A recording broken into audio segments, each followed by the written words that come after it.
Ladies and gentlemen, this is our inaugural Veins and Lymphatic University Grand Rounds, featuring important topics throughout case discussions. Grand Rounds will occur every Wednesday from 12 p.m. to 12:30 p.m. New York time. You can tune into Zoom or YouTube. Our featured speaker today is Professor Luca Palumbi from Italy, who will talk about total endovenous laser ablation, known as porcupine procedure. This will be followed by discussants Professor Davis from the United Kingdom and Kürşat Bozkurt from Turkey and Ed Mackey from the United States. To our guests, please use the chat box to post questions. Luca, the floor is yours. Thank you so much again for the kind invitation and also for the possibility to talk about a topic that has a special place in my heart.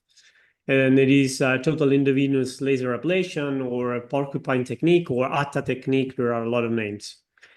We all know what we talk about in this moment. It means treating with the laser ablation, the truncal axis that is reflexing, such as GSV, SSV, ASV, Giacomini, and in concomitant treatment of the collaterals varicose veins, so the tributary varicose veins, and if incompetent, also perforator veins. So normally I do receive a question, it is really necessary to treat collaterals? This is, of course, a good question, but to answer this, first of all, we do have guidelines in this moment, in the specific, the ESVS 2022 guidelines that tell us with a good level of recommendation, not too much about the class, is 2A, that if the patient presented with GSV or SSV insufficiency and concomitant collateral varicose veins symptomatic, we should consider concomitant treatment. But I love to share this publication that, in my opinion, it's really could change our point of view. It is a systematic review of the literature conducted by Professor Thomas Hearn that was basically focused on the evaluation from concomitant versus staged treatment of the tributary varicose veins during the main treatment. They have, of course, selected 15 and included 15 studies with around 7,000 procedures in this review. And what was possible to observe was that, of course, the reintervention rates was significantly lower in the concomitant group. It's not difficult to consider that. But if we consider this data and then we take a look at the complication rates that was similar in the both group, this publication is saying treating collaterals, varicose veins do not create more risk of complication. And then another endpoint of this study was the evaluation of the quality of life by using a venous clinical severity score. They have found that patients treated with concomitant treatment of collaterals veins presented a faster reduction in venous clinical severity score, so an improvement in the quality of life. So I think this is really important paper to also consider in our daily practice what to do in these cases. But why total EVLA? Of course, we do have other options. Well, the advantages are multiple, in my opinion, but small amount of blood loss, it's one of this. It's if we compare with the phlebectomy side, no skin incision, so not bad, especially in the CEAP C4, C5. No use of sclerosant agent, and sometimes, and we do know that there are some contraindication of foam that we do use every day. It is important to consider. But over the year, and that's my experience, what I can tell you is that also, not just from the occlusion rate side, but also about aesthetics, we can have great results also with this technique that are completely comparable with the others. And then the diameter. We perfectly know that the vein diameter is a predictive factor of risk of recanalization if we do use foam. This is, I like to share this publication because it's made by a colleague, Toniolo, in Australia, that made this publication by treating in the public system their patient. They have treated around 500 patients with foam, and at 6 weeks, 55% presented in a complete obliteration of the target vein.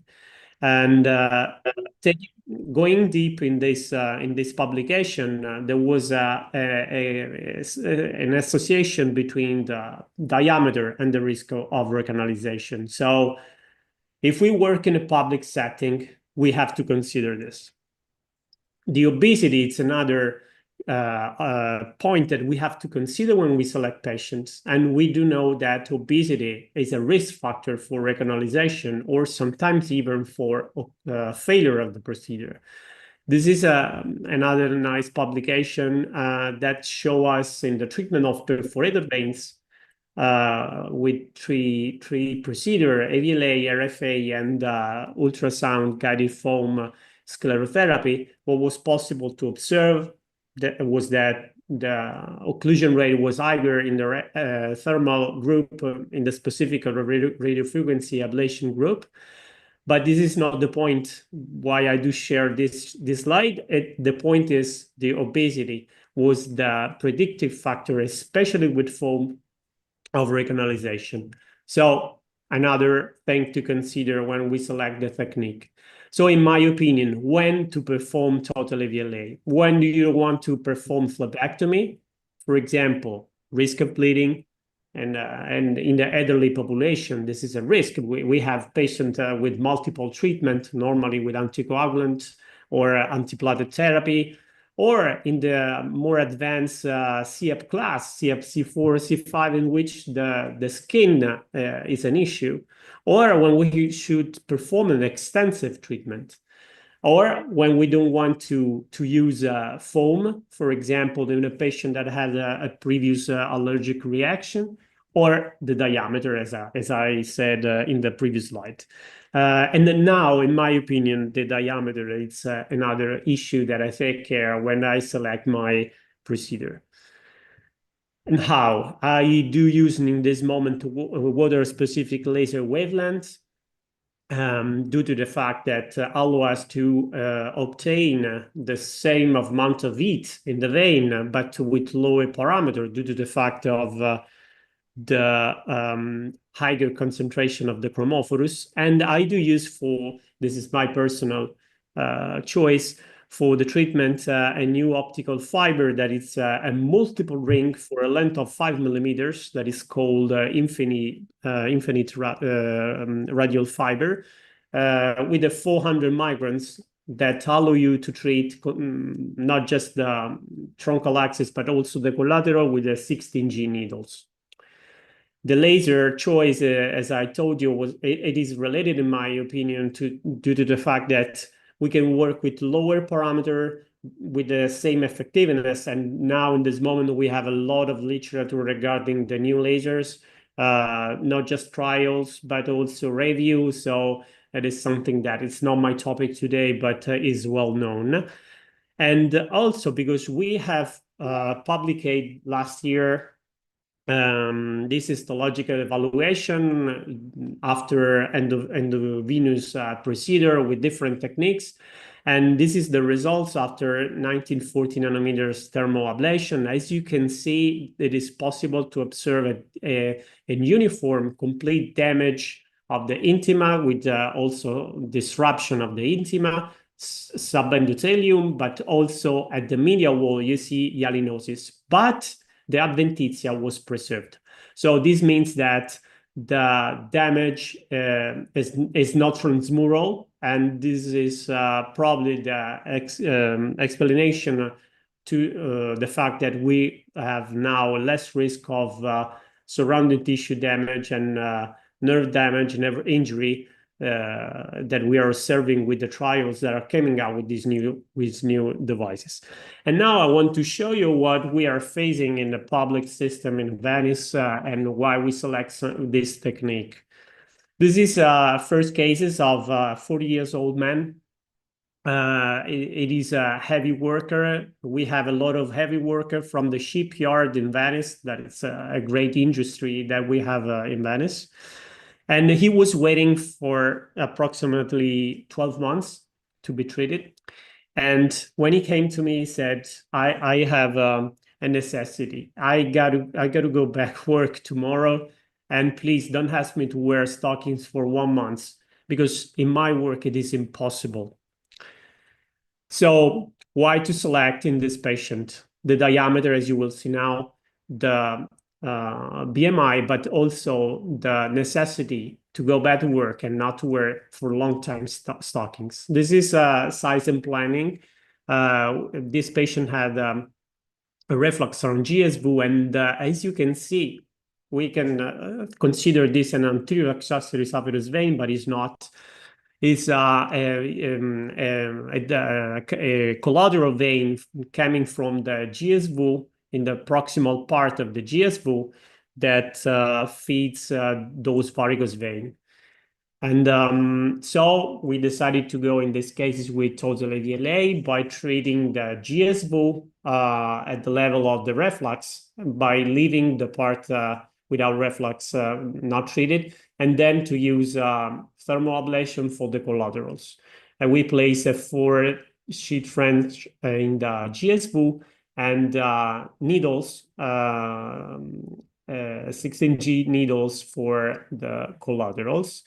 And as you can see in this video, it's fairly simple when the collateral is straight. So it's not that difficult to cannulate the vessel and to advance the fiber inside.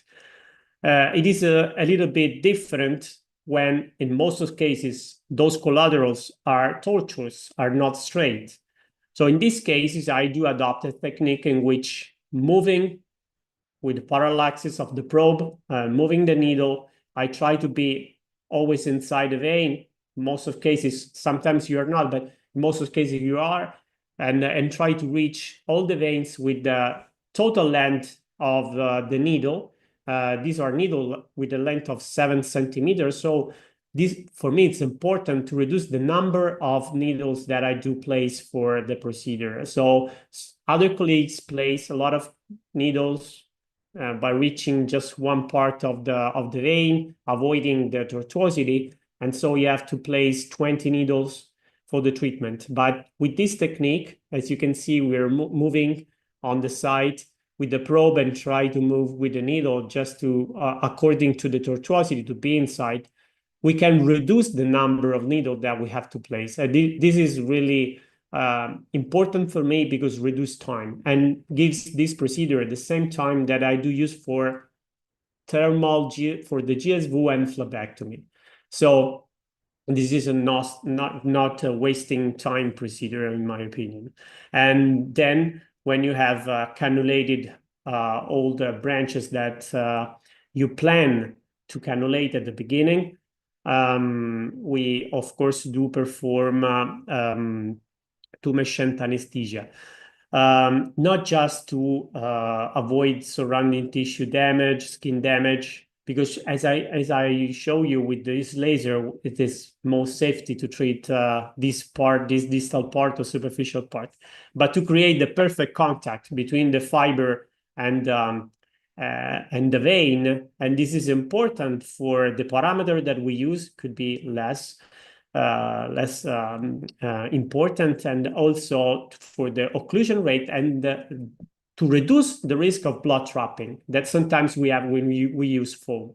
So as you can see, we can try to move up and back to see if the vein is well closed. But for me, the most important thing is the image that you see, the hyperechoic image during the treatment, and also the thickening of the fiber that you are feeling. And we're in this video, I'm using 2 watts, 2 power watts, so it's really not high watt, but yes, you can see how the fiber sticks to the vein, because with the 2 machines we have created this well contact.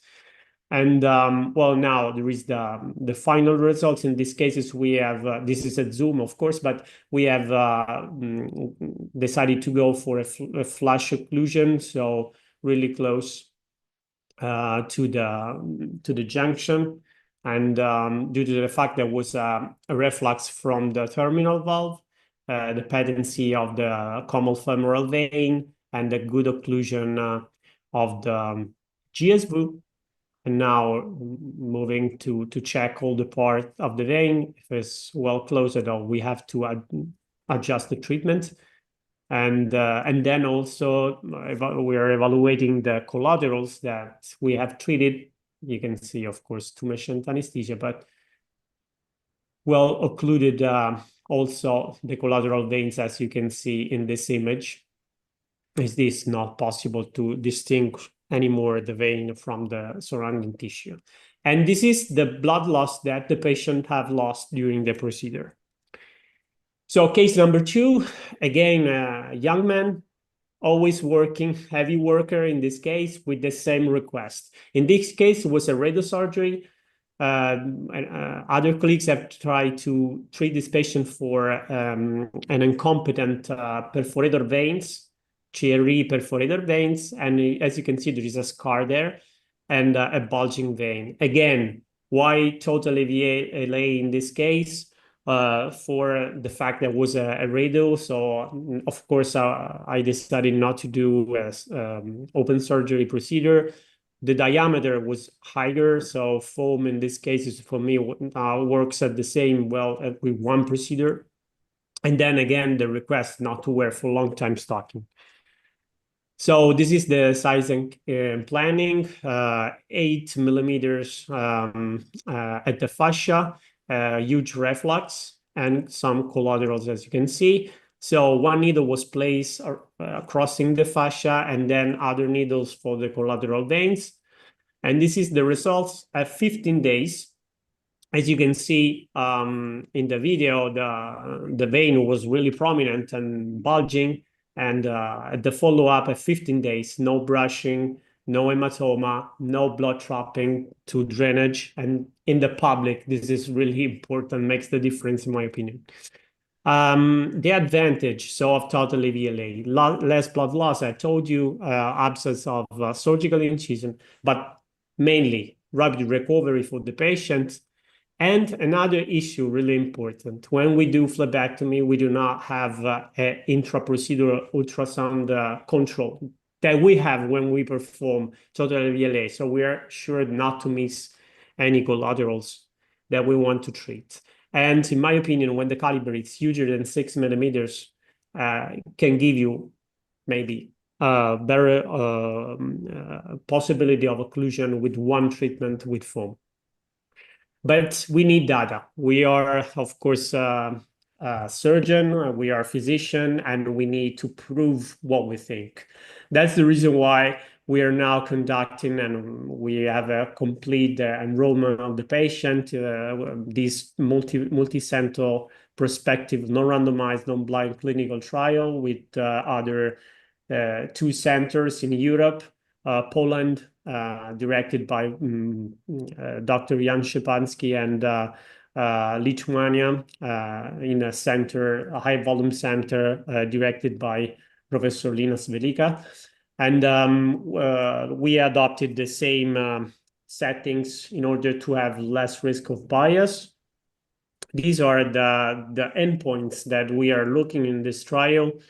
Of course, the occlusion rate as an efficacy endpoint, but we also would like to examine the parameters that we are using, also try to create some standards. And for the safety endpoints, not just the complication rates, but also the pain perception. And as I will be able to show you, thanks to Professor Lowell Kabnik, also in New York, we'll see really promising data in this term. And for the secondary safety endpoints, of course, the quality of life after the treatment, so with the VSS scale. So in conclusion, in my opinion, this is an effective and safe technique. It's really useful to consider this technique as part of your weapon in order to increase a more tailor-made treatment. And especially in those countries, I think also about US, in which sometimes you don't have a coverage by the health insurance of the treatment of the collateral veins. This is probably something that you can really be useful and could cover this part of treatment, and maybe in the future will be an alternative to cover the weak point of ambulatory phlebectomy. So thank you so much. Thank you, Luca. I'm now going to ask Ed Mackey to ask questions or make a comment, and that'll be followed by Kursat Bozkurt. Hello. Hello. I just unmuted here. Yeah, thank you for that talk. That was very interesting. I do think I think we called it the one and done, but the total treatment is certainly the way to go when you can. And it does help them. I did miss some of your talk. There were some times where it actually cut me off a little bit. The anesthesia, is this just straight local anesthesia, or are you, because or are you having to give some sedation or any other anesthesia? No sedation, especially because in the public health system, we have the necessity to discharge the patient immediately after the procedure. And I do work in a high volume center. We have to perform 7 procedures per morning. So we have to really go fast. So yeah. We start oh my early. Gosh, never mind. Yeah, we start really early, but it's boom procedure. So we do not do any sedation, only tumescent anesthesia. But as I mentioned in the last slide, the pain perception was something that we are evaluating in the trial, in the TOTEM trial. And it is surprising what you will see, because it is basically the same pain perception that you have with standard treatment. So this is really amazing. And I think that most of this is related to the fact that we are using the new lasers wavelengths. So I think this is a really game changer in this side for the pain perception, I mean. And so this is how we do this technique. So again, you probably said this, I may have missed it. So as you access the tributaries with that 7-centimeter needle, you're probably only given a little bit of local on the skin, or have you already given them? You haven't done tumescent, right? No, just a little bit of local anesthetic, just to introduce the needle. And then after the placement of the fiber, we do perform tumescent anesthesia. Tumescent anesthesia, yeah, that's what I figured. That's very good. I don't really have too many other questions other than looking at the results are look amazing, and the fact that you can do 7 in the morning, I don't think I can't do 7 UGSs in the morning practically. So I don't know. That's amazing work. Thank you. Thank you, Ed. I do have just to ask the same questions that have probably been mentioned, but I think the question is, you're using a 1940, right? And you're using what type of laser fiber? I'm now using it is called infinite fiber. It is a cylindrical monoring, long monoring fiber. We have a firing zone of 5 millimeters. That, in my opinion, it's really useful for this technique because it gives us two advantage. First of all, a great. Excuse me, Luca. What size is it, diameter-wise? 400 migrants. Okay. Then the next question to you would be, what is your power and what is your energy in terms of pullback speed? Yes, this is another point that we are evaluating in the trial. Well, anyway, I can tell you my experience about this. Over the year now, I can tell you we're using 20 to 30 joule per centimeters for the branches, for the collaterals. In terms of power watt, normally it's 2 to 3 power watt. Of course, you have to reduce the speed of retraction in order to give this. But I do think I just want to stress one thing. Ultrasound control, it's the key. Because it's great. Okay, I do remember that I have to go with this speed and do the procedure this way. But in my opinion, it's to be more tailored and to be sure that you are closing the vein, the ultrasound control is the way to go.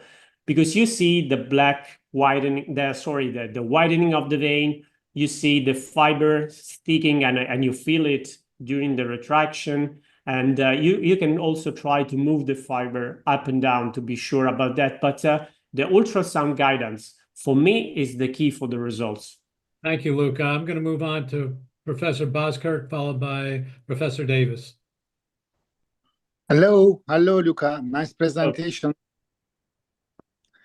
Luca, what do you think? What kind of experience, which level of experience the phlebotomist should have before doing this procedure? For example, I'm very confident to do some kind of procedures with residents to teach them something like that, but it looks to me slightly difficult. This procedure, what kind of experience a person should have before doing this procedure? What do you think about that? Yeah, you touched the point, Prof. Of course, as usual. This is not a procedure where to start when you do take care about venous surgery. I always say that normally in the learning curve you would probably should start with radiofrequency ablation because it gives you perfect parameters and standards, and then you can move to laser because in the laser there are multiple parameters that you have to evaluate it, so it's more tailored treatment and it requires a little bit more understanding of the procedure, and also and only after that you can move to this procedure. It's not something that I would suggest for start your venous surgery. Persat, any further questions or comments? Just one comment. I love this procedure for Klippel Trenaunay syndrome. I mean, it's perfect. It sits there. It's a fantastic system for Klippel patients. Just a comment. Thank you. Thank you very much. Professor Davis.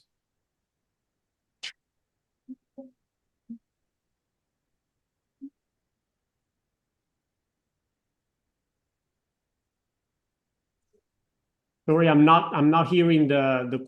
Yeah, you're not connected yet. You're on mute. While we're waiting, Can you hear me now? Can you hear me? Yes. Yeah, my question is, with this procedure, what sort of VTE prophylaxis do you do the same as you do with your standard procedures, or what do you do with respect to that? Nothing changed in my setting. When we do phlebectomy, you are more aggressive than this. So normally after the procedure, especially here in Italy, we're more comfortable and prescribe low molecular heparin in the post-op. No antibiotics. Okay. And so what would your standard VTE regimen be? Sorry, I don't hear well the question. What would be your standard prophylactic regimen? Would it be a single shot of low molecular weight heparin for a week to 10 days, or low molecular weight heparin followed by a DOAC, or what are your thoughts? Yeah, thank you for the question. Luca. Very quickly. Yeah.